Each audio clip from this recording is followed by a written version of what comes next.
Hi friends, good morning. ఈ room చూసి భయపడకండి ఎవరు, ఎందుకంటే ఫంక్షన్కి వెళ్ళడానికి అన్నీ రెడీ చేసుకుంటున్నాము.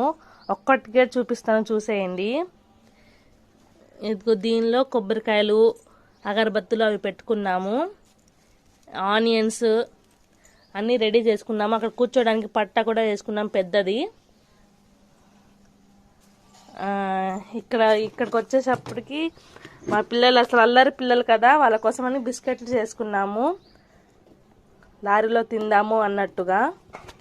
జర్నీలో ఆకలి ఎక్కువగా వేసిద్ది కదా, చిన్నపిల్లలు ఉన్నారు కదా, అందుకని మర్చిపోతానని టేబుల్ ఫ్యాన్ కూడా ఇక్కడే పెట్టుకున్నాను, మినీ ఫ్యాను. ఇవన్నీ నిన్న చూసారు కదా మీరు. ఇది కట్ చేసుకుని ఇలా పెట్టుకున్నాము. అన్నీ రెడీగా ఏం మర్చిపోకుండా అన్నీ ఈ రూమ్లో పెట్టుకున్నాము. గోంగూర, పుదీనా, కొత్తిమీర, కరాపాకు ఇవన్నీ ఇక్కడ పెట్టుకున్నాము. ఇది గ్లాసులు, ఇవి అయితే ఆయిల్ ప్యాకెట్స్, ఇవి అన్నీ ఇలా పెట్టుకున్నాము. అది స్పూన్స్, చాకులు ఇవన్నీ మర్చిపోతామని ఒక పెట్టెలో వేసుకొని పెట్టుకున్నాము రెడీగా. అక్కడికి వెళ్ళిన తర్వాత మళ్ళీ ఏం మర్చిపోకు.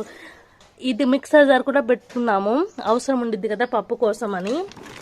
దీనిలో ఆనియన్స్, టమాటాలు అవన్నీ పెట్టుకున్నాము. సరుకులన్నీ దీనిలోనే ఉన్నాయి. ఉప్మా రెడీ చేసుకోవడానికి అవన్నీ దీనిలోనే ఉన్నాయి. దీనిలో వచ్చేసరికి టమాటాలు, సొరకాయలు అవి ఉన్నాయి. అందరు ఇలా రెడీ అవుతూ ఉన్నాం ఫ్రెండ్స్. పర్టికులర్గా అయితే ఇప్పుడు ప్రజెంట్ ఇలా ఉంది. కోన్ కూడా నేను రాత్రే పెట్టుకున్నాను. డిజైన్ తర్వాత నెక్స్ట్ వీడియోలో చూపిస్తాను. ఇప్పుడు ఏం చేస్తున్నారో పిల్లలు చూపిస్తాను, వచ్చేయండి. ఇక్కడైతే లగేజ్ బ్యాగ్ కూడా ప్యాక్ చేసేసాము. దీనిలో డ్రెస్సెస్, అక్కడ వేసుకోవడానికి డ్రెస్సెస్, శారీస్ అవన్నీ దీనిలో పెట్టాను బ్యాగ్లో. ఇప్పుడు మా పాపను చూపిస్తాను రండి. కోన్ పెట్టుకొని ఎలా అల్లరి చేస్తుందో చూడండి.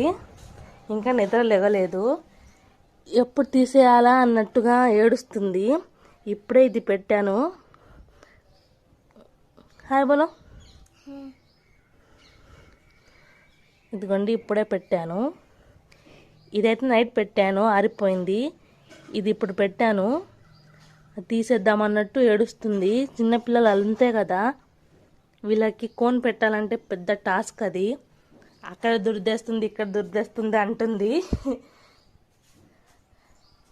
ఈ ఫంక్షన్ బుల్లుడు అయితే పడుకుంటున్నాడు. Sir hi, say hi. మా అమ్మ ఏం చేస్తుందో చూపిస్తాను, వచ్చేయండి. మా అమ్మ అయితే ఫుల్ వర్క్, అసలు నా స్టాప్గా పని చేస్తూనే ఉంటుంది పొద్దున్న.